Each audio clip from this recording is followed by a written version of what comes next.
야고보서 2장 4절 믿음으로 말미암아 사는 현실이라고 하는 제목으로 말씀을 전하도록 하겠습니다.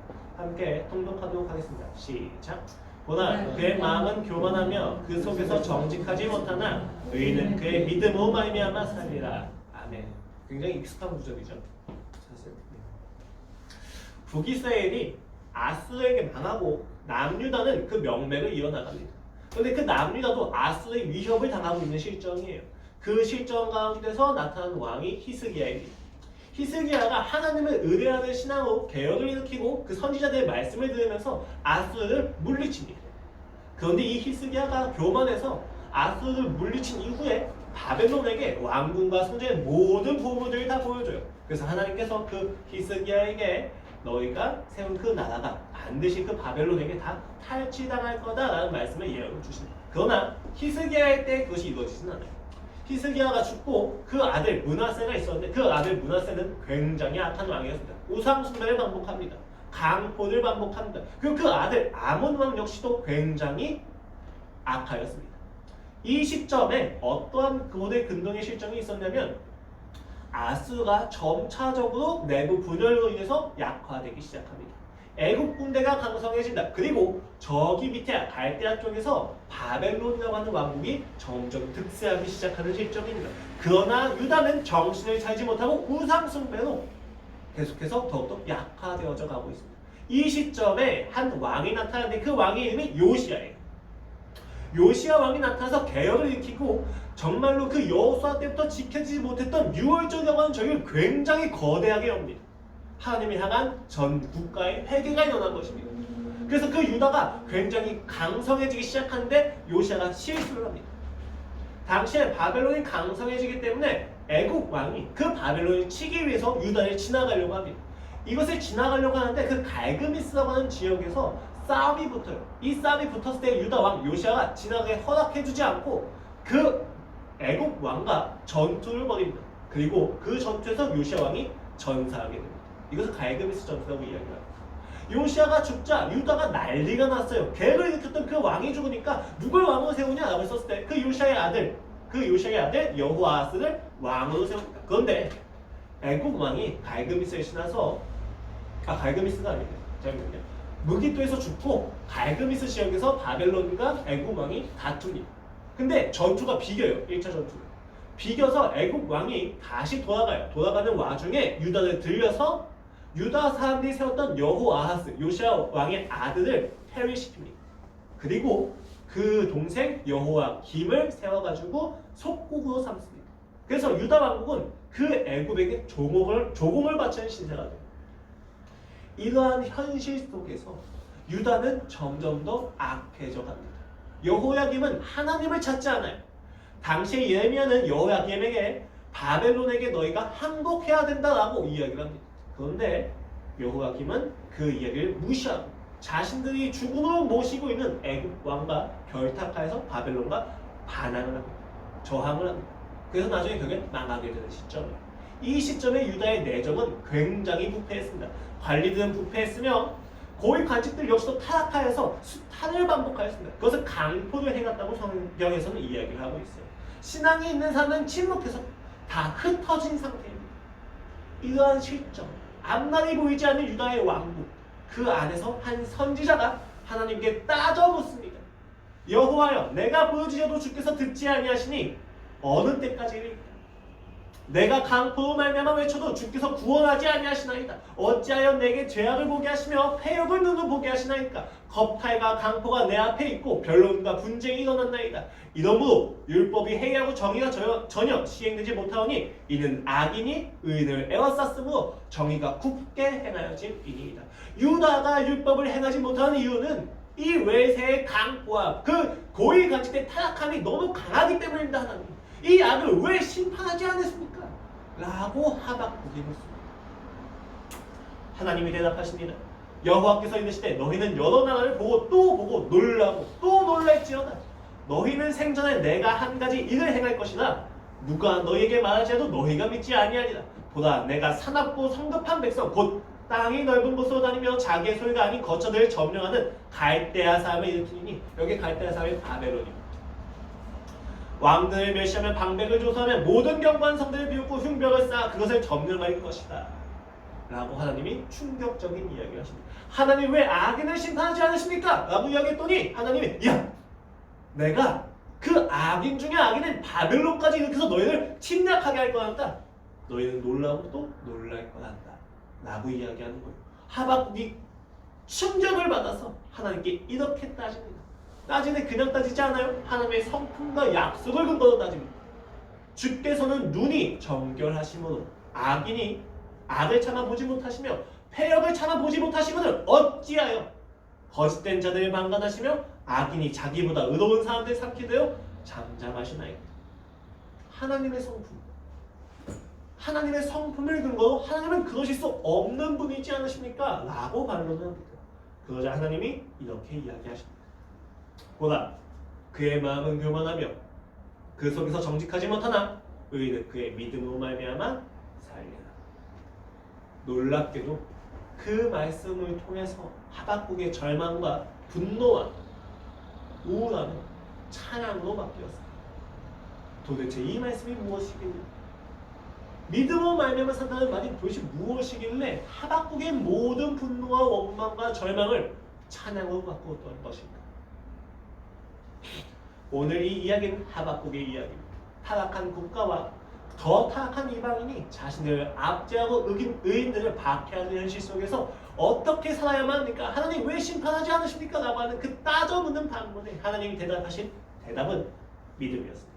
납득할 수 없고 이해할 수 없고 울분에 찬 현실 앞에서 그 믿음이 어떻게 하박국에게 찬양을 만들어낼 수 있었냐는 것입니다. 저희는 지금까지 믿음이 무엇이고 그 믿음의 종류가 무엇이며 그 믿음을 현실에서 어떻게 분별할지에 대해서 이야기를 해왔습니다. 그리고 오늘 그 현실 속에서 믿음을 어떻게 생각해야 되느냐라고 하는 것에 대한 마무리로 믿음으로 말미암아 사는 삶의 본질이 무엇인지를 알아보자 합니다. 또 어떻게 해야만 그 믿음으로 말미암아 우리는 살아갈 수 있습니까? 흥미롭게도 오늘 하박국서 2장 4절 말씀을 신약에서는 3번이나 인용합니다. 로마서 1장 17절 말씀입니다.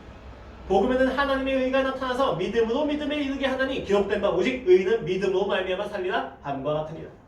갈라디아서 3장 11절 말씀입니다. 또 하나님 앞에서 아무도 율법으로 말미암아 의롭게 되지 못할 것이 분명하니 이는 의는 믿음으로 말미암아 살리라 하였습니다. 히브리서 10장 38절 말씀입니다.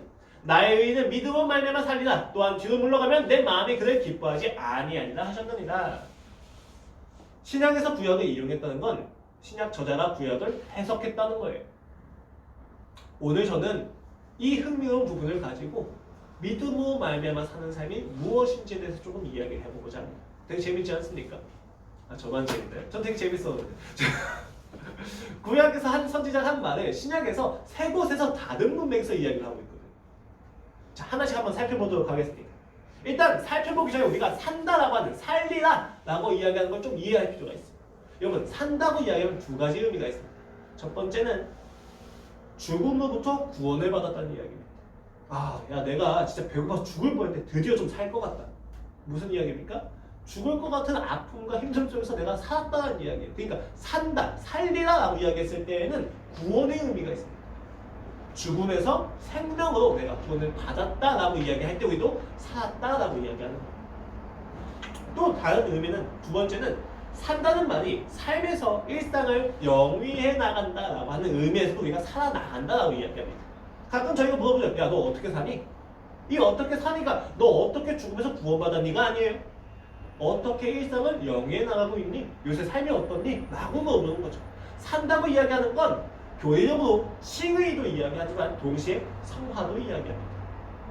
오늘 믿음으로 말미암아 살리라 라고 이야기했었을 때 칭의를 이야기하는 것일까요? 아니면 성화를 이야기하는 것일까요? 이 이야기는 좀 더 실제적으로 이야기했을 때 믿음으로 산다고 이야기하는 것은 은혜입니까? 책임입니까?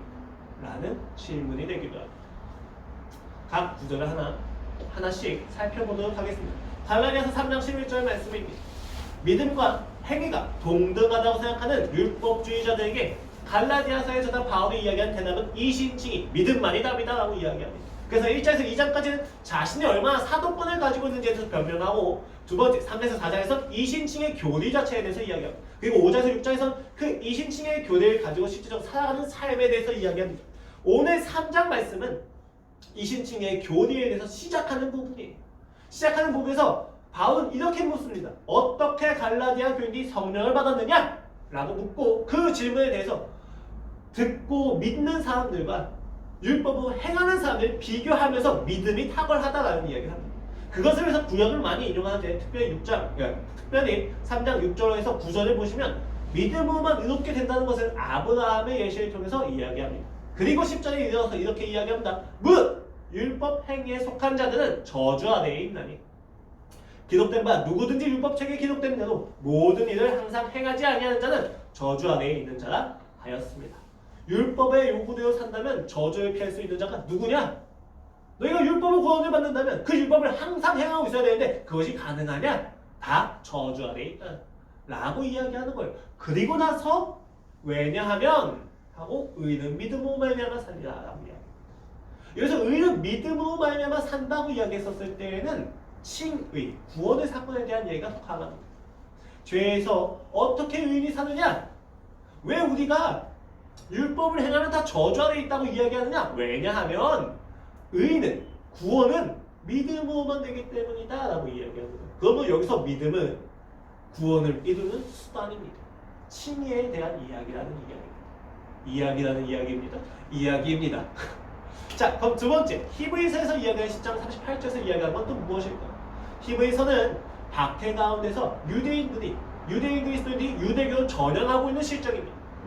그 박해를 피해서 배교하는 이들을 향해서 히브리서 저자는 굉장히 강하게 예수님이 탁월하다고 이야기했어요.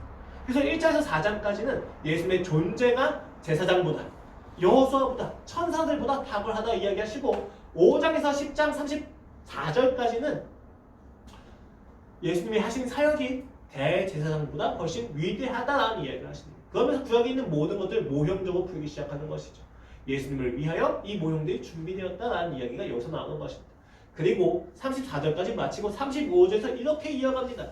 그러므로 예수님이 탁월하시기 때문에 존재적으로도 사역적으로 탁월하시기 때문에 너희는 담대함을 버리지 마. 핍박 앞에서 도망가지 말라고 이야기하는 거예요. 이것이 큰 상을 얻게 하는 너희가 그 담대함을 버리지 않는 것이 너희의 삶에서 큰 상을 얻게 해줄 거란다 라고 이야기합니다. 그러면서 핍박 가운데서 너희가 담대함을 가지고 살아가야 하며 너희가 그리스도만을 믿고 살아가야 된다 라고 이야기하면서 그 이야기의 연장에서 38절입니다.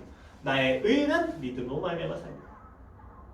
또한 뒤로 물러가면 내 마음이 그를 기뻐하지 아니하리라 하셨느니라. 오늘 여기서 이야기하는 믿음은 칭의가 아니라 믿음 이후의 삶에서 그리스도를 붙잡는 삶에 대해서 이야기합니다.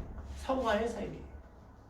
물론 그 성화의 삶에서 조금 더 특별하게 핍박 상황 속에서 믿음을 버리지 않는 결사적인 고백과 자세와 태도에 대해서 이야기하는 게 믿음입니다.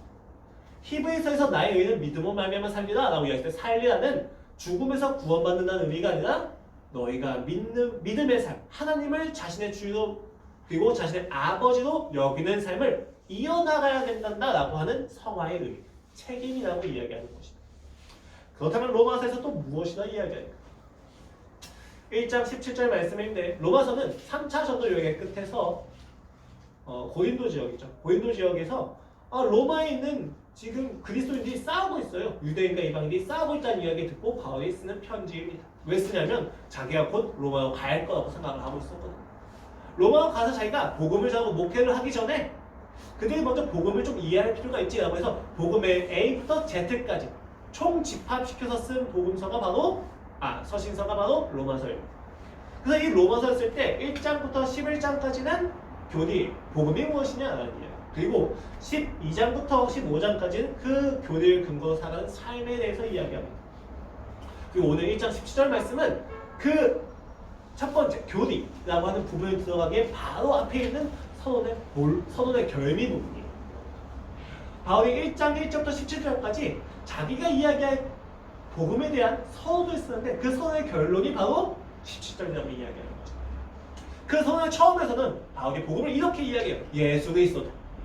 다윗의 후손 예수 그리스도다. 야, 구약에서 이야기하는 그 복음이 누군지 아니? 예수 그리스도다. 복음은 무엇이냐가 아니라 누구냐이다. 누구와 그 복음일 수 있느냐? 예수 그리스도가 곧 그 복음이다라고 이야기합니다. 그리고 16절에 이르러서 이 복음은 헬라인과 유대인 모두에게 구원을 주는 하나님의 능력이다라고 이야기합니다. 왜 그게 하나님의 능력일까요? 왜냐하면 하면서 넘어가는 게 17절 말씀이에요. 왜냐하면 이 복음에는 즉 그리스도의 죽음과 사역에 담겨져 있는 그 놀라운 기쁜 소식 안에는 하나님의 의가 나타납니다. 하나님의 의는 무엇입니까? 하나님의 오르심이 나타납니다. 그 오르심은 우리를 통해 신자를 믿음으로 믿음에 이르게 합니다. 그리고 나서 기록된 바, 여기 기록된 바는 신약성서에서 구약을 인용할 때 쓰는 말이에요. 그런데 지금 여기서 기록된 바가 나왔다는 이야기는 뒤에 있는 구약 인용은 믿음으로 믿음에 이르게 한다라고 하는 부분을 보강하기 위해서 쓰여진 예시예요. 자, 그럼 그렇게 기록된 바 하고 무엇을 이야기합니까? 의는 믿음으로 말미암아 살리라 함과 같으니라라고 이야기한다는 것이죠. 의는 믿음으로 말미암아 살리라라고 하는 것이 지금 믿음으로 믿음에 이르게 한다라고 하는 것을 근거해주고 지지해주고 있다는 이야기예요. 그럼 여기서 믿음은 무엇을 의미합니까? 믿음으로 믿음에 이르게 했다. 믿음에서 믿음으로 가게 한다라는 얘기인데 이 믿음에서 믿음은 교리적으로 칭의에서 성화에 이르게 한다라고 하는 의미입니다. 그렇다면 지금 의는 믿음으로 말미암아 산다고 했었을 때 믿음은 칭의의 사건, 은혜와 성화의 사건, 책임을 버무려서 이야기하고 있습니다. 원전 문맥에서 로마서의 지금 선언의 결밀한 부분, 교리와 실천을 이야기할 것에 대해서 결론 부분이 하는 점에서 그렇고 근전 문맥에서도 믿음에서 믿음으로 이르게 한다고 하는 점에서도 지금 이 믿음은 칭이라고 하는 것과 성화라고 하는 부분을 섞어서 이야기하는 거예요. 굉장히 재미있죠. 일부러 책임인지 성화인지 밝히지는 않아요. 그리고 그것을 그냥 버무려서 애매하게 만듭니다. 신학에서 하박국을 지금 다 어떻게 인용하고 있습니까? 칭의의 문맥에 따라서, 성화의 문맥에 따라서 심지어 하나를 혼합하는 문맥으로 사용을 하고 있습니다. 이러한 문맥에서 사용하는 인용들은 굉장히 우리를 혼란스럽게 만들어요. 왜? 마치 하박국서에서 선지자가 무엇을 말하는 것보다는 무엇을 말하는 것인지에 대한 것보다는 내가 어떤 말을 하고 싶은지에 따라서 하박국을 마음대로 인용하고 변경하는 것처럼 보인다는 거예요. 그런데 사실 신약성서의 저자들은 누구보다 정확하게 하박국서를 인용하고 있다는 것입니다. 왜 그럴까요? 우리는 지금 신약 저자들이 하박국서를 인용할 때 빠뜨린 부분이 있다는 것을 좀 공통적으로 봐야 합니다.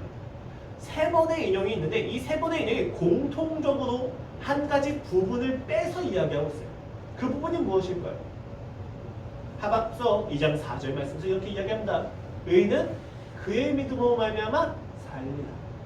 그런데 신약성서의 세 번에 걸친 인용에서는 그 의라고 하는 소유격 표현사가 빠져 있습니다.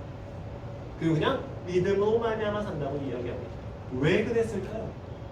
사실 히브리어를 헬라어로 바꾼 성경 71역에서도 이 부분을 살려요. 근데 이 그가 누구를 의미하는지가 좀 불분명하거든요. 의인을 이야기하는 건지 하나님을 의미하는지가 불분명하기 때문에 71역에서는 하나님의 신실함으로 말미암아 살리라 함과 같으니라 살리라 라고 번역을 했어요. 그런데 그 부분을 신약 저자들은 다 빼버리는 거예요. 왜 그럴 수밖에 없었느냐? 여러분 사실 유대인들이 하는 성경 해석을 기독교인들이 조금 비하해서 보는 경향이 좀 있어요. 그런데 유대인들은 성경 해석을 굉장히 엄밀하게 해요. 문자적으로, 문맥적으로, 알레고리적으로, 종말론적으로 굉장히 많은 해석 방식이 있어요. 무슨 이야기냐면 유대인들도 구약 해석을 굉장히 집중하고 굉장히 신중하게 했다는 거예요. 그럼 그 유대인들이 하박국서 2장 4절을 어떻게 해석을 했을까? 라고 했었을 때 이들도 그의 믿음으로 말미암아 살리라 했었을 때 그가 누구냐에 대해서 굉장히 많은 논쟁이 있었다는 거예요. 하나님의 믿음이냐 아니면 그 의인의 믿음이냐 라고 하는 것을 따지면서 우리가 살아갈 때 믿음으로 살아야 되느냐 책임으로 살아가야 되느냐 아니면 은혜로 살아가야 되느냐에 대해서 굉장히 많은 논쟁이 있었다는 거예요. 근데 그 부분을 빼버리는 거예요. 왜? 하박국서의 집중 그 초점은 누가 그이냐가 아니라 믿음으로 말미암아 산다는 것에 있기 때문에 하박국이 이야기하는 그 믿음은 단순히 주체가 나눠지고 구분되어지는 것이 아니라 통합되어 있기 때문이에요. 히브리 사고방식 여러분 이론론이 아니라 이론론이에요. 육체와 영혼도 나누지가 않아요. 근데 유대인들은 그리고 오늘날 살아가는 우리들은 끊임없이 그 믿음을 이야기할 때 은혜인지 책임질 구분해서 살아간다는 거예요. 분리해서 살아간다는 거예요. 왜 그럴 수밖에 없을까? 우리는 마치 칭의와 성화가 나누어진 것처럼 이해합니다. 우리는 그 믿음의 주체가 누군지가 굉장히 중요해요. 왜? 책임 소재가 분명해야 내가 어디까지 노력해야 되는지가 분명해지잖아요. 지금 나의 삶이 잘못되었고 원망하기 위해서는 내가 책임을 다했다는 것을 이야기해야만 하잖아요. 내가 그래도 하나님께서 명하신 부분 다 했어요. 근데 내 삶이 바뀌지가 않네? 그럼 당신이 잘못된 거지. 라는 말을 할 수 있어야 되잖아요. 그러니까 우리는 끊임없이 신앙 속에서 그 믿음의 주체가 나인지 하나님인지 따지는 거예요. 믿음으로 살아가는 삶이 은혜인지 책임질 끊임없이 따지는 거예요. 하나도 보려고 하지 않아요. 그래서 하는 질문들이 있죠. 구원은 하나님의 주권이다 라고 이야기하면 뭐라고 이야기해요? 그럼 굳이 내가 열심히 살 필요가 없네? 그럼 내가 굳이 교회 나가서 믿음을 가지고 찬양할 필요가 없잖아. 하나님이 알아서 하시겠지. 왜 이런 게 나옵니까? 자신의 노력이 무의미하다는 것을 아는 인간이 아직 반감이에요. 그럼 내가 할 필요가 없지. 방종을 원하는 겁니다. 내가 아무것도 안 해도 괜찮고 구원을 받을 수 있다는 것에 대해서 확인받고 싶은 거예요. 근데 신앙은 그게 안 되죠. 하나님을 믿지 않아도 되는 근거를 제공해 주질 않아요. 왜? 은혜와 책임을 하나로 묶어버렸거든요. 우리는 도망갈 수가 없어요. 어디까지가 책임이고 어디까지가 믿음인지 은혜인지에 대해서 나눠서 이야기할 수가 없다는 이야기입니다. 여러분, 믿음으로 살아간다는 삶은 은혜입니까? 책임입니까? 굉장히 재밌어요, 여러분. 신자가 믿음으로 살아간다라고 이야기했을 때 우리는 굉장히 비즈니스적으로 생각해요. 하나님과 거래를 하는 것처럼 생각해요. 여러분, 관계가 쉽습니까? 비즈니스가 쉽습니까? 비즈니스가 쉽죠. 요새 직장을 다니는데 굉장히 애매해요. 제가 해야 될 역할을 정확히 이야기하기보다는 제가 해야 될 일에 대해서 주고 그 일을 네 마음껏 해봐라고 이야기해요. 난 하나도 몰라요. 특허에 대해서 처음 배우고 있어요. 우리 회사가 자사가 가지고 있는 기술이 뭔지도 몰라요. 그런데 네가 알아서 해라고 얘기해요. 굉장히 애매하죠? 이런 거 되게 힘들어요. 왜? 비즈니스니까. 비즈니스는 내가 받는 돈만큼 일을 해야 돼요. 근데 지금 상황은 내가 받는 돈만큼 일을 하기가 되게 힘든 상황이라는 거예요. 왜? 저는 제 친구를 통해서 그 회사에 들어갔으니까 딱 4시간만 하고 나오기가 힘든 거예요. 근데 그 대표님이 그리스도인이시네? 그래서 같이 막 신호회도 만들자고 하시네? 일을 하는데 관계가 엮여요. 굉장히 힘들어져요. 일찍 나가야만 할 것 같고 늦게까지 뭔가 해야 될 거예요. 거기다가 대표님하고 관계가 좀 더 좋아지고 대표님이 정말 선한 영향을 가지고 계시다는 생각이 들면 제가 어떻게 할까요? 더 열심히 일하게 되겠죠. 왜? 좋으니까. 비즈니스가 아니에요. 여러분. 관계가 돼버린 거지. 여러분, 세상은 비즈니스적으로 사람을 굉장히 좋아해요. 받는 만큼 일하는 것이 정당하다고 이야기해요. 맞아요. 그렇게 지켜야 될 부분이 있죠. 그런데 여러분, 신앙이 그건 비즈니스입니까? 신앙이 그건 거래관계입니까? 내가 할 역할만 딱 하고 하나님께 뭔가를 받는 건가요? 그렇지가 않다는 거예요. 우리가 왜 자녀들 기를 때, 양육할 때 왜 화를 냅니까? 왜 감정을 쏟습니까? 비즈니스가 아니기 때문이에요. 내가 널 태어나게 해줬고, 되게 재밌어요, 부모님들. 내가 널 태어나게 해줬다고 이야기하세요. 태어나게 해줬고, 낳았고, 길렀어. 그러니까 너는 앞으로 나의 노후를 책임질 의무가 있어. 라고 부모님들이 이야기하시나요? 이야기하세요. 저희 어머니 그렇게 이야기하세요. 넌 날 먹여 살려야 돼. 라고 얘기하세요. 그런데 여러분, 이게 진짜예요. 만약 저희 어머니가 제가 미래에 엄마 아빠를 부양하지 않는다는 걸 안다면 만약에 저를 안 낳고 안 길렀을까요? 아닐 거예요. 부모 자녀 관계는 그렇게 딱딱 끊어진 비즈니스 관계가 아니라는 거예요. 진짜 관계라는 거예요. 그러니까 딱딱 끊어지지가 않아요. 그래서 딱딱 끊어서 딱 교육을 해야 되는데 교육이 아니라 싸울 수밖에 없어요. 왜? 너무 감정이 이입이 되는 거죠. 물론 지혜로운 방법과 지혜롭지 않은 방법은 있어요. 그런데 우리 관계라는 걸 생각 좀 해봐야 된다. 여러분 왜 요새 공교육이 인격적인 교육을 못한다고 이야기합니까? 왜 공교육이 무너졌다고 이야기합니까? 인격에 대한 교육이 많이 무너졌기 때문에 그렇게 이야기하는 거기도 하고 여러 가지 이유가 있는데 여러분 요새 인권조례가 제정이 되고 나서 인권조례 자체가 잘못되지는 않았어요. 근데 그 인권조례가 악용되는 게 잘못된 거죠. 그러다 보니까 선생님들이 어떻게 돼요? 처벌하는 것을 꺼리기 시작해요. 아이들에 대한 체벌을 안 하기 시작하죠. 체벌을 안 하는 건 괜찮습니다. 그런데 체벌을 안 하는 것을 넘어서서 아이들에 대해서 혼내는 것을 주저하기 시작해요. 왜? 잘못 혼냈다간 신고당하니까. 그러다 보니까 선생님과 아이들의 관계가 조금씩 멀어지기 시작해요. 이렇게 멀어지고 나니까 어떤 현상이 나타나냐면 아이들이 하는 모든 잘못에 대해서 선생님이 붙잡고 끌고 와서 이야기를 하고 때리거나 체벌하거나 이게 아니라 야 너 벌점 하고 끝나는 거예요. 여러분 이게 얼마나 비인격적인 건지 감이 잡히시나요? 잘못했을 때 애들한테 그냥 벌점 가시오. 너 벌점 몇 점이냐? 아 너 25점이네? 가세요. 이상하죠? 여러분 교육을 해보시면 다 아세요. 누군가를 혼낸다는 게 얼마나 많은 에너지가 필요한지.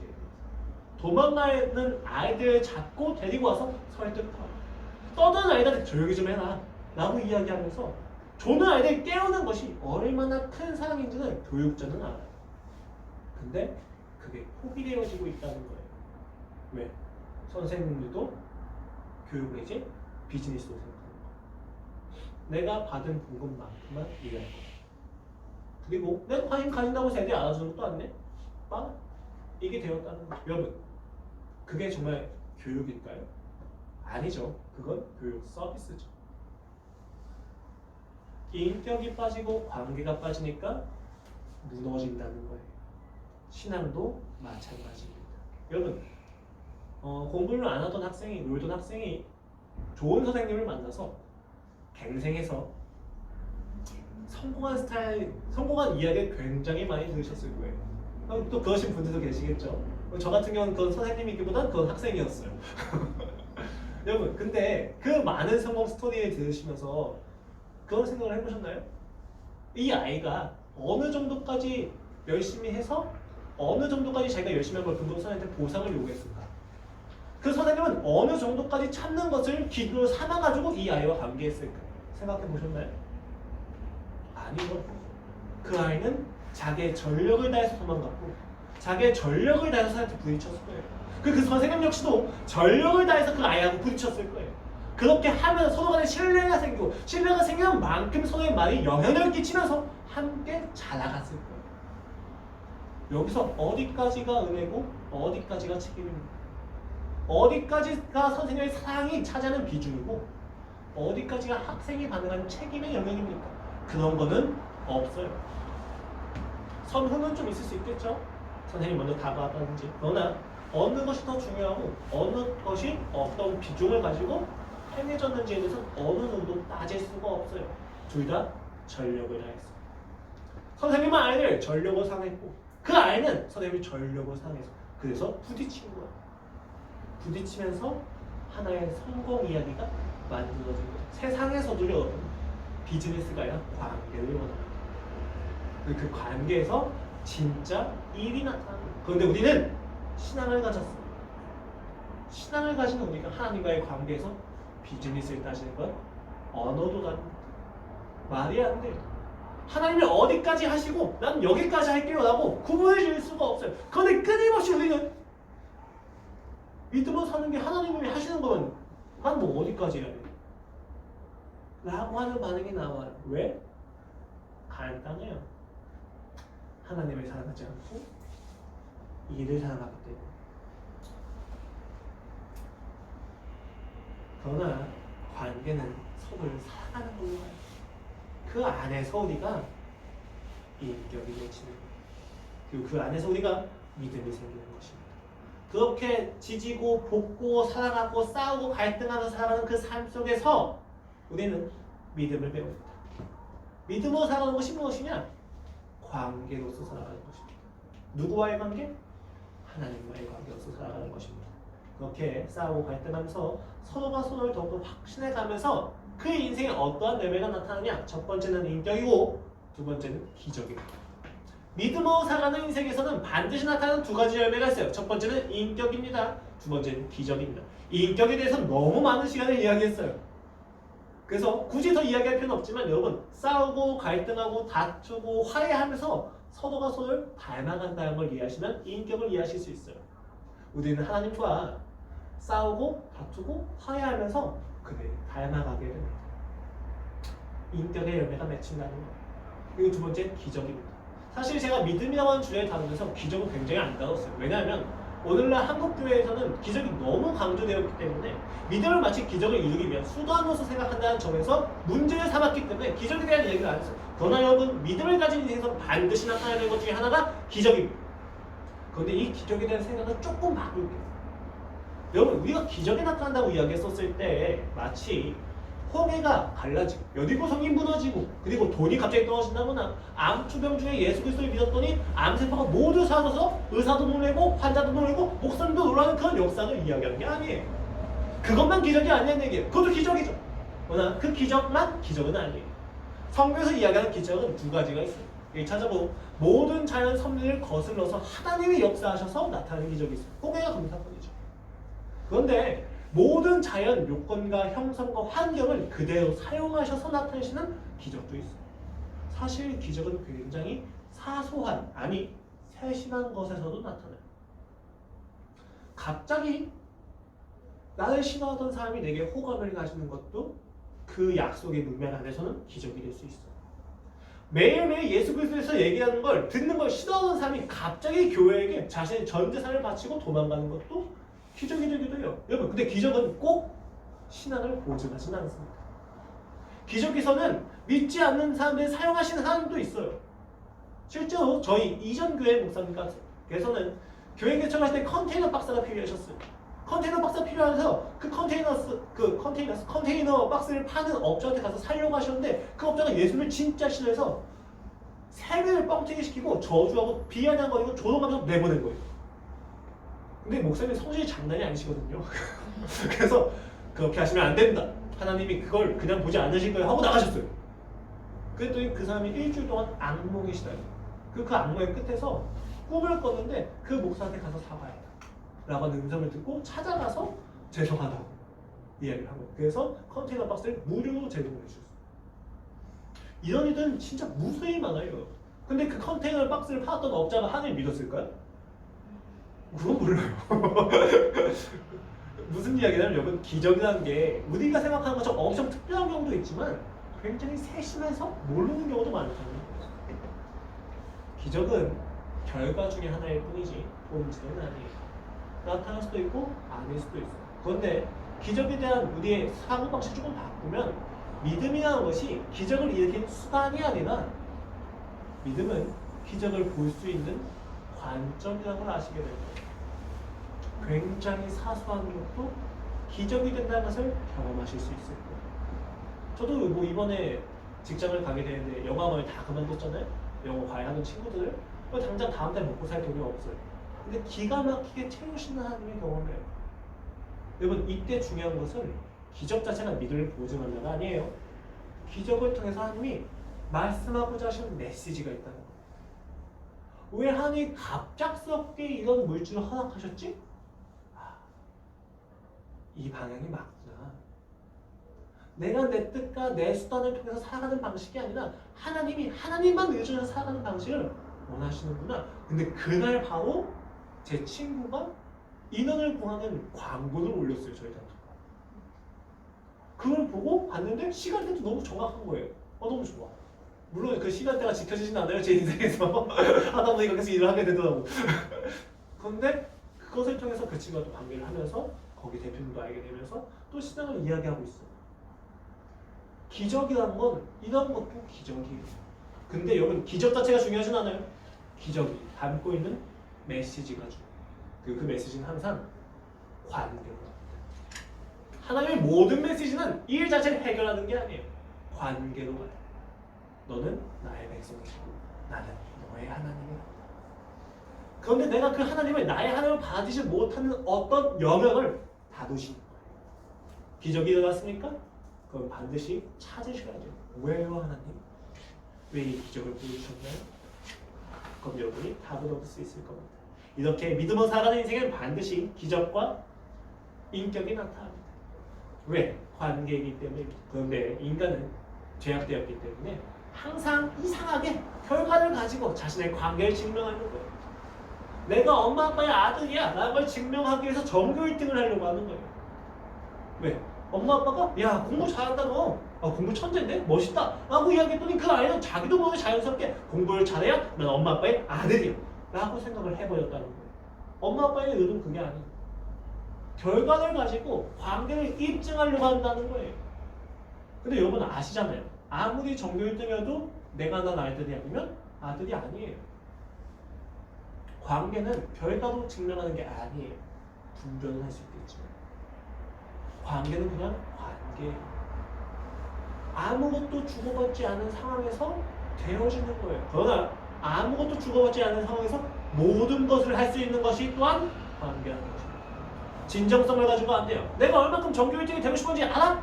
내가 얼만큼 열심히 노력했는지 알아? 내가 얼마나 어떤 진정성을 가지고 전교 1등이 됐는지 알아? 그러니까 난 당신의 아들이야. 넌 안 먹혀요. 왜? 관계가 아니고 엄마가 날 낳았잖아. 나 엄마를 사랑하잖아. 엄마가 날 사랑한다고 이야기했잖아. 라고 하는 관계가 인격이 관계를 증명해줍니다.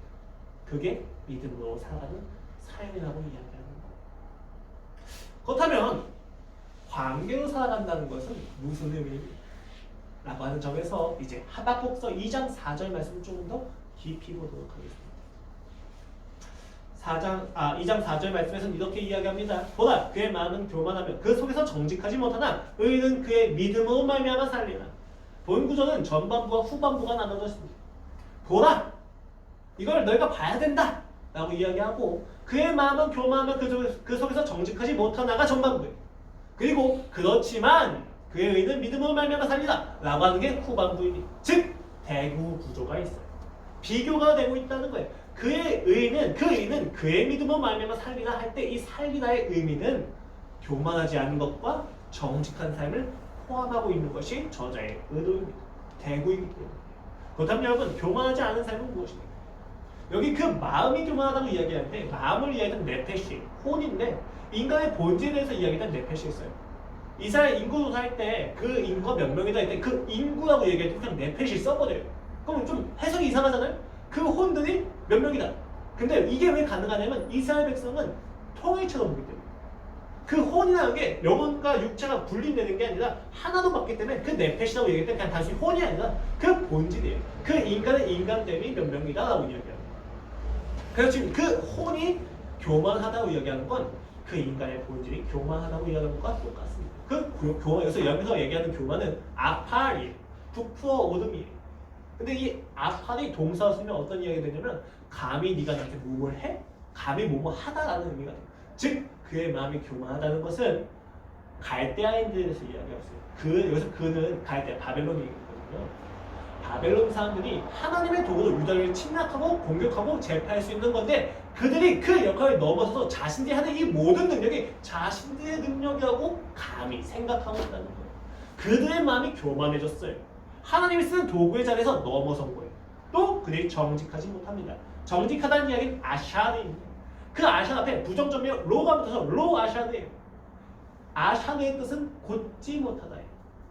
이 곧지 못하다는 걸 윤리적으로 썼을 때에는 분별하지 못하다는 이야기, 즉 정직하지 못하다는 것은 그들의 속에서 하나님을 분별하지 못하고 무모한 마음을 가진다는 것을 이렇게 표현하는 거예요. 즉 교만하고 정직하지 못하다라고 이야기하는 것은 바벨론인들이 하나님이 부여하신 자리에 넘어서서 자신들의 능력과 노력과 그리고 자신이 가지고 있는 모든 조건을 가지고 자기들을 입증하며 살아간다는 거예요. 그 삶의 자세가 교만과 정직하지 못함이라고 이야기한다는 거예요. 그렇다면 의인을 믿음으로 살리라 할 때는 그 삶은 반드시 교만하지 않을 거예요.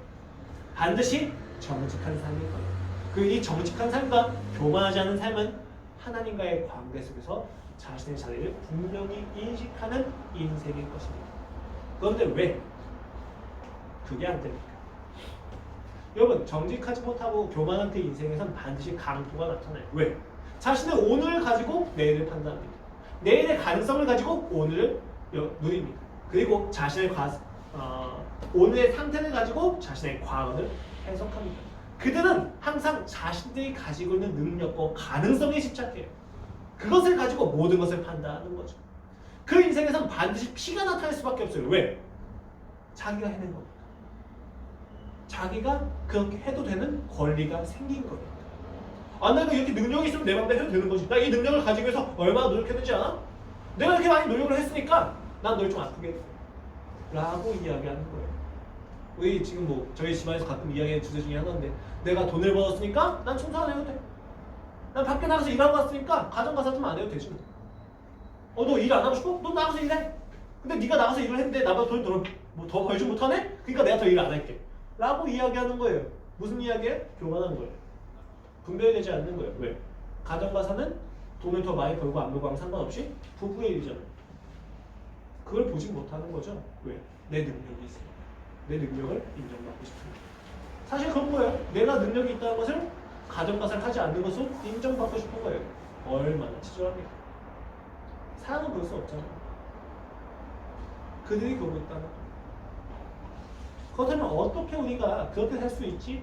그렇게 안 살 수 있습니까? 정직하게 살 수 있고 어떻게 교만하지 않게 살 수 있습니까? 하박국서에서 이야기하는 건 그의 믿음입니다. 여기 사실 본문 자체에 대한 해석을 봤을 때는 여기 그는 의인이 아니라 하나님이에요. 즉 하나님의 신실함으로 말미암아 살아간다라고 이야기하는 게 맞아요. 왜냐하면 의인의 믿음으로 말미암아 산다라고 이야기했을 때 그 앞에서의 대목은 맞지가 않아요. 의인의 믿음으로 살아가면 그 믿음마저 의인의 능력이 되버리잖아요. 그런데 사실 하박국에서 이야기하는 주제에서 이스라엘 백성과 하박국은 이미 죄인이에요. 심판 당하고 있는 사람들이거든요. 그 사람들이 믿음이 있다고 이야기하면 어불성설이죠. 말이 안 돼요. 그러므로 여기 있는 믿음은 하나님의 신실함으로 해석하는 게 맞습니다. 그래서 71장에서도 하나님의 신실함으로 해석을 하고 있는 거예요. 그러나 여러분 이 하나님의 신실함이라고 해석하는 것 자체가 은혜다라고 이야기하는 건 아니에요. 가치가 있는 거예요. 자, 그렇다면 하나님의 신실함으로 인해서 살아가는 것이 왜 불가능합니까? 우리 생각해봐야죠. 우리 다 하나님의 신실함으로 살아가고 있잖아요. 믿음으로 살아가고 있잖아요. 그런데 왜 우리는 끊임없이 정직하지 못하고 왜 교만할 수밖에 없습니까? 일단 바벨론인들은 이해가 돼요. 왜? 그들은 하나님을 모르니까. 그들은 그렇게 살 수밖에 없어요. 그런데 이스라엘 백성은 하나님을 알잖아요. 근데 왜 그들은 그게 안 됩니까? 하나님과의 관계를 자신의 진정성으로 확인하고 약속에서 확인하지 않기 때문에 이스라엘 백성이 하나님과의 관계를 확인하는 것은 자신들이 얼마나 능력이 있는지가 아니라 하나님이 우리에게 찾아서 하신 약속에서 찾았어야만 했어요. 그 약속의 본질은 무엇입니까? 나는 너희의 하나님이 되고 너희는 나의 백성이 되리라. 근데 그 부분을 그들이 놓쳤어요. 여리고성을 왜 무너뜨리셨습니까? 홍해를 왜 가르셨습니까? 왜 전쟁에서 말도 안 되는 승리를 주셨습니까? 너희가 나의 백성인 것을 알아야 된다. 그래서 너희는 나의 백성답게 살아가야 된다. 라고 하는 부분들을 이스라엘 백성이 끊임없이 잊었던 거예요. 그러니까 관계가 성립이 되지 않는 것입니다. 믿음은 관계로 산다는 걸 의미해요. 관계로 산다는 것은 하나님의 약속을 기억한다는 것을 의미합니다. 오늘 여기 있는 한 분 한 분에게 하나님은 약속하셨어요. 창조의 목적이 있어요. 그 은혜 주실 때마다 그 은혜 주신 이유가 있습니다. 왜? 하나님이 여러분한테 하신 약속을 이루시기 위함이에요. 오늘이라고 하는 현실은 갑자기 떨어진 것이 아니에요. 오늘이라고 하는 현실 앞에서 우리 갑작스러운 기도가 은혜를 가지고 오늘 풀어나가는 게 아니에요. 지금까지 나를 이끌어오신 하나님의 연장에서 오늘 봐야만 된단 말이에요. 근데 우리는 매일 오늘 다시 시작해요. 성경에서 이야기하는 다시 시작해야 된다, 새로운 마음이어야 된다는 얘기는 그 얘기가 아니에요. 매일매일 더 새로워지는 마음, 더해지는 마음인 거지 매일 시작했다가 끝냈다가 시작했다가 끝냈다가 하는 마음이 아니란 말이에요. 이스라엘 백성이 그 약속을 잊은 거예요. 근데 그 약속은 돌아와야만 해요. 왜? 그 약속 안에서 여러분 칭의도 성화도 은혜도 책임도 하나가 됩니다. 하나님의 약속하심을 따라가는 인생 속에서 매 순간 칭의의 은혜가 확인되어집니다. 그 약속을 따라가는 인생 속에서 매 순간 내가 해야 될 책임이 반복되어집니다. 왜? 그 약속을 가지고 있기 때문에 오늘가만 하는 현실이 해석이 되는 거예요. 그냥 내 앞에 홍해가 있다고 해서 무조건 가려면 안 돼요, 여러분. 갈라져라 의역한다고 해서 갈라지는 게 아니에요. 왜? 하나님이 나를 향하신 약속을 이루시는 과정 가운데서 이 홍해가 왜 있는지 봐야 되는 거예요. 가끔은 홍해를 돌아가기도 하시는 거예요. 하나님. 가끔은 홍해를 가르시기도 하는 거예요. 가끔은 잠수해서 가게 하실 때도 있는 거예요. 가끔은 그냥 그 홍해에서 죽게 하실 때도 있는 거예요. 약속마다 달라요. 홍해를 가르지 않았으니까 하나님은 다 웃는 거야 라고 이야기하는 건 인간의 교만이에요. 하나님은 그 사람을 이끄는 과정 속에서 그 과정에 맞게 역사하신단 말이에요. 믿음이 왜 필요합니까? 하나님은 오늘 내게 원하시는 것이 무엇인지를 알기 위해서요. 그 모르는 상태에서 인간은 비본질을 붙잡습니다. 홍해가 갈라져야만 내가 믿음이 있는 거예요. 완전 잘못된 거예요. 여러분, 믿음이 있으면 오늘 내가 해야 되는 것이 홍해를 가르는 것인지, 홍해로 잠수하는 것인지, 돌아가는 것인지, 가끔은 죽음을 각오하고 들어가야 되는 것인지 알 수 있어요.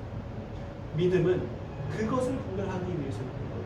여러분이 믿음으로 말미암아 산다고 이야기한 게 왜 관계가 중요하냐? 그 관계 속에서만 내가 오늘 무엇을 해야 되는지 알 수 있기 때문에.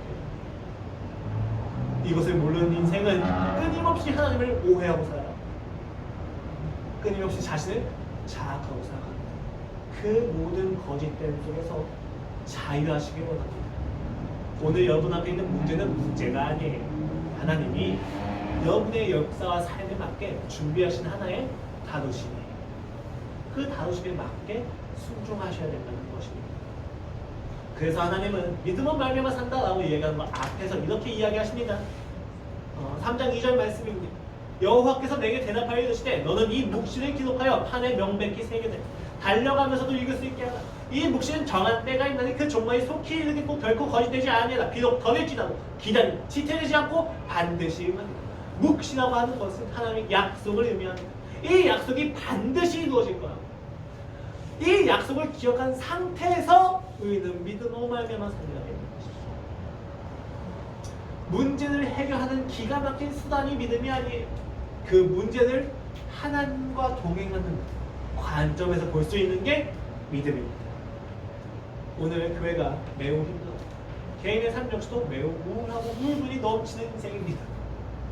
이 가운데서 우리가 믿음을 가진다는 것은 주여 나의 정당함을 보여주시옵소서, 입증하여 주시옵소서, 이 모든 문제 해결을 해주시옵소서가 아니에요. 주여 이 모든 상황이 무엇을 위하는, 나는 오늘 이 상황 속에서 무엇을 택해야 합니까? 무엇을 원하십니까? 하나님이 여기 섰을 때 하나님 우리에게 두 가지를 보이세요. 내가 부인해야 될 영역과 그로 인해서 하나님이 채우실 영역이에요. 이 두 가지는 항상 인격이라고 하는 요소와 함께 진행됩니다. 그리고 이 인격을 다시 한 번 더 확인해 주시기 위해서 가끔은 기적을 보여주기도 하십니다. 오늘 저희는 의인은 그의 믿음으로 말미암아 살리라 합니다 라고 하는 하박국의 말씀이 신약에서 어떻게 인용이 되는지 살펴보았고, 그 안에서 믿음이 관계라는 것을 다시 한번 살펴보았습니다. 이 관계 안에서 책임과 의뢰가 하나가 됩니다. 이 관계 안에서 믿음은 수단이 되는 것이 아니라 관점이 됩니다. 100% 은혜이며 100% 책임입니다. 왜냐하면 믿음은 관계이기 때문에 그 관계에서 우리는 서로 전력을 다하죠. 그런데 여러분 조금 애매하죠. 좀 많이 애매하지 않습니까? 그래서 내가 어디까지 노력해야 되는 거야? 내가 기도를 해야 된다는 거야? 말아야 된다는 거야? 애매해요. 맞아요. 일부러 애매한 겁니다. 관계이기 때문에. 관계는 원래 확실하지가 않아요. 순간순간 달라집니다. 어떤 사람과 이야기하느냐, 또 누구와 상대하느냐에 따라서 관계와 방은 계속 달라져요. 관계는 애초에 불확실합니다. 그래서 우리는 애매한 거예요. 노력을 해야 되나 말아야 되나 모르는 거예요. 그래서 하박국은 이렇게 이야기합니다. 여호와여 내가 주께 대한 소문을 듣고 놀란다이다. 여호와여 주는 주의 일을 이 수년 내에 부응하게 하옵소서. 이 수년 내에 나타나시옵소서. 진노 중이라도 그 일을 잊지 마시옵소서. 지금 하박국의 상태가 모든 것을 알아서 평안한 상태로 보이십니까? 하나님의 말씀을 듣고 하박국이 지금 평안한 마음으로 주의 이제 난 괜찮습니다. 죽어도 괜찮습니다 라고 이야기하는 것을 보이십니까? 아니에요. 하나님을 알게 되어서 믿음을 가지게 된 그 하박국의 지금 반응은 갈급함입니다. 갈망입니다. 간절함입니다. 수년 내에 주의 일을 부응하게 하여 주시옵소서. 수년 내에 주여 맞습니다. 당신이 맞습니다. 당신이 하실 그 약속이 반드시 이루어질 것입니다. 내가 그 약속을 보기 원합니다. 왜 이러한 간절함이 나옵니까? 관계가 애매하기 때문에. 신앙은 어떤 부분에서는 확실하게 무엇을 해야 되는지 보여주질 않아요. 명백하지가 않다는 거예요. 하나님이 언제 일하실지 무엇을 행하실지 잘 몰라요. 그래서 더욱더 간절함을 가지게 됩니다. 여기서 오늘 이야기하는 주의 일, 부흥을 원하는 그 주의 일이 무엇일까요? 단순히 이스라엘을 멸망시킨 그 바벨론도 멸망시키실 것이다 라고 하는 하나님의 약속에 대해서 그가 지금 기쁜 걸까요? 그래서 여러분 이런 건 좀 아니에요. 남자고 여자고 썸을 타고 있어요.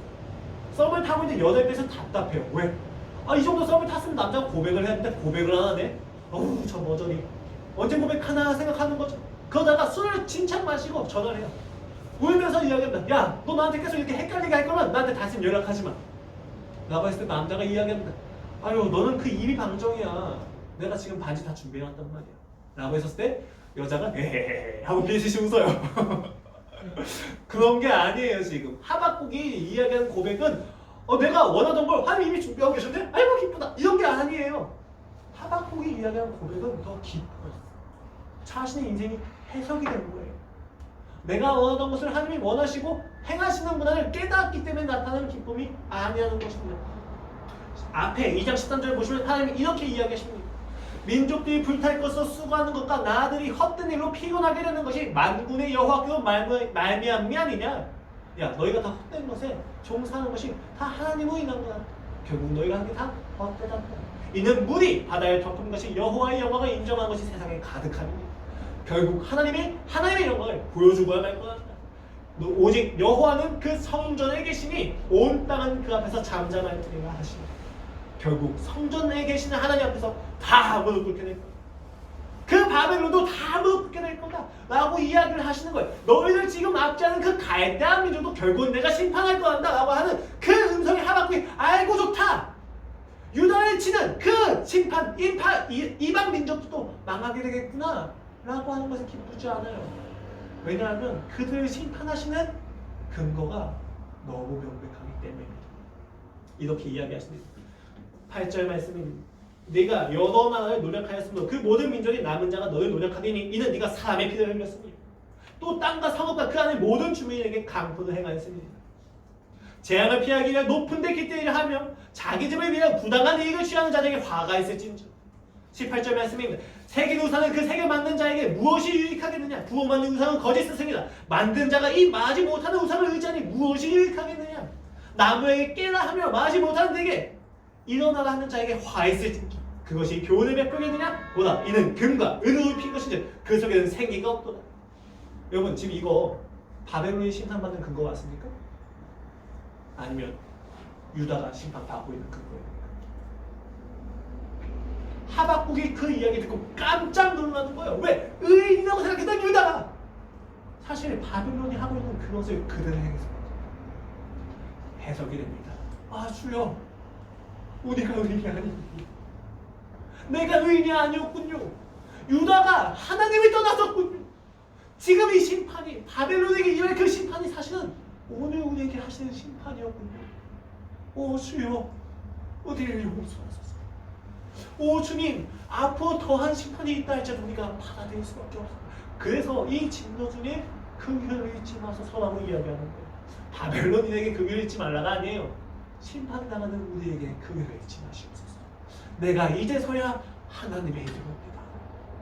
이제서야 우리 의인들이 왜 핍박을 당하고 박해를 받고 있는지가 보입니다. 주님 맞습니다. 주여 당신이 옳습니다. 그래서 이렇게 이야기합니다. 16절 말씀입니다. 3장 16절 내가 들었으므로 내 창자가 흔들렸다. 그 목소리로 말미암아 내 입술이 떨려도다. 무리가 우리를 치러 올라오는 환난 날을 내가 기다리거든.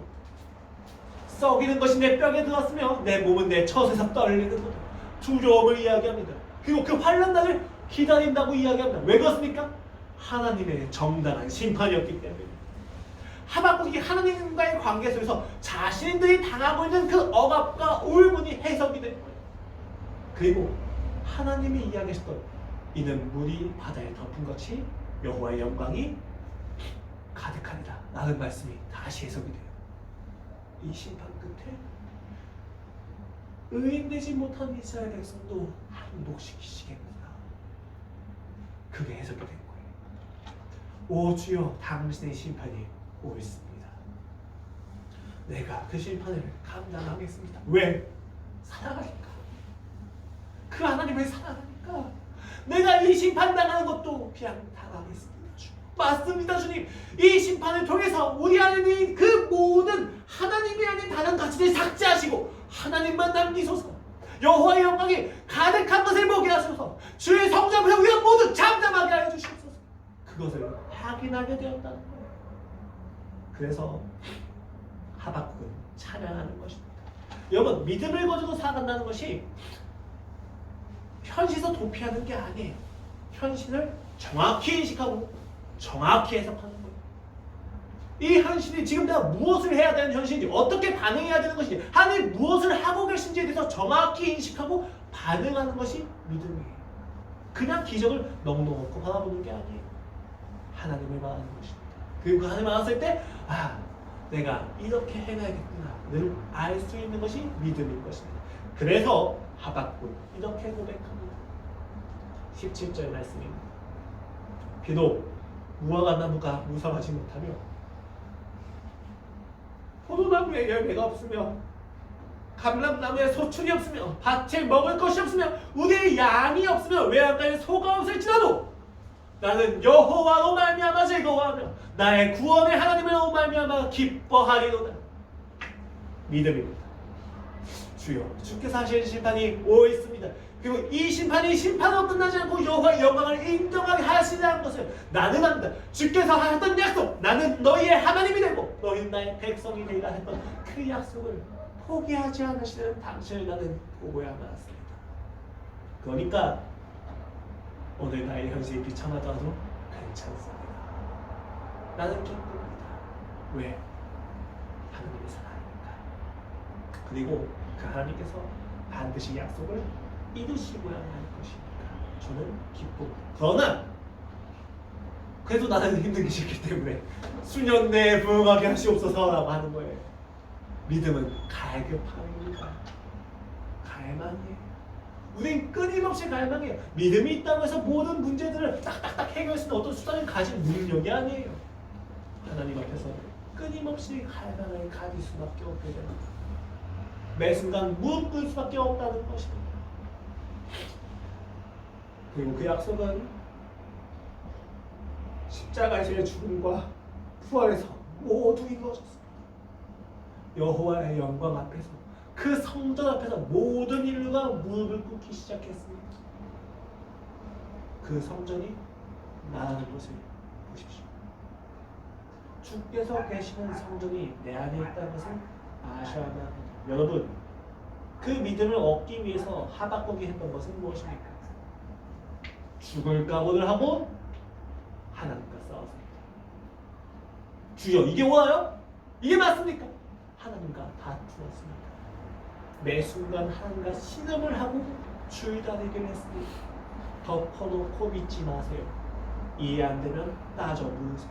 대답하시기까지. 아니, 신성도덕에 하나님의 이름을 망령되이 일컫지만 하지 않았느냐? 여러분, 망령되이 일컫는 것이 무엇입니까? 하나님께 욕을 하지 않고 하나님께 내 마음을 토해놓지 않는다가 아니에요. 모든 것을 덮어놓고 믿는 척하는 것이 망령되이 일컫는 것입니다. 안 믿기잖아요. 뭐가 관계는 여러분 무조건 사랑하고 무조건 사랑받는 게 없어요. 서로가 주는 사랑들에 상처 있고 싸우는 게 반드시 있어요. 하나님이 주시는 사랑이 사고 느껴지세요? 저는 가끔 폭력을 느껴질 때가 있어서 주여 나 좀 그만 나가세요 라고 이야기할 때가 있어요. 물어보세요. 싸우세요. 토해내세요. 그리고 결국은 하나님과 화해하게 됩니다. 그렇게 우리는 하나님을 닮아간다는 것입니다. 대신 여러분, 죄송합니다. 이 얘기는 꼭 할게요. 편하게 사지 마세요. 싸우는 건 생각보다 힘이 많이 듭니다. 고민하는 건 생각보다 많이 지쳐요. 여러분, 덮어놓고 있는 게 제일 쉬워요. 율법 잘 지키면 하나님 믿는 것이 생각하는 게 제일 쉬워요, 사실. 혹은 아유 하나님 그런 분 아니야 라고 생각하는 게 쉬워요.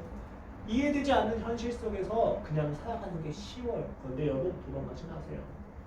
부딪히세요. 싸우세요. 편하게 살지 마세요. 갈등하세요. 그래야 하박국이 했던 고백을 할 수가 있어요. 무화과 나무에 잎이 없어도 나는 괜찮습니다. 또 다음에 소출이 없어도 나는 괜찮습니다. 나는 여호와로 말미암아 즐겁습니다. 이 고백은 싸우시는 분들만 하실 수 있습니다. 싸우세요. 믿음으로 말미암아 산다. 관계로 말미암아 산다는 것입니다. 그리고 관계로 말미암아 산다는 건 약속으로 말미암아 사는 것과 같습니다. 그리고 약속으로 말미암아 사는 신자의 인생은 다툼이 가득합니다. 하나님과 줄다리기를 계속하십시오. 그리고 하나님의 승을 기억하십시오. 기도하시겠습니다. 하나님 아버지, 우리가 오늘 예배자로서 이곳에 모였습니다. 어떤 교회에 간다고 해서 예배자가 되는 것이 아니라 예배자가 모였기 때문에 이것이 교회입니다. 주여, 믿음을 주소서. 내가 편하게 사는 것이 아니라 주님을 더 알게 가는 것입니다. 주님을 알고 오늘이라고 하는 현실을 정확히 인식하고 해석하여 하나님을 더 사랑하고 싶습니다. 믿음을 주소서. 나의 믿음 없음을 불쌍히 여기소서. 그리하여 내가 믿음으로 말미암아 죽음에서 구원받고 구원받은 자답게 살아가게 해주시옵소서. 감사하며 주 예수 그리스도의 이름으로 기도드렸습니다.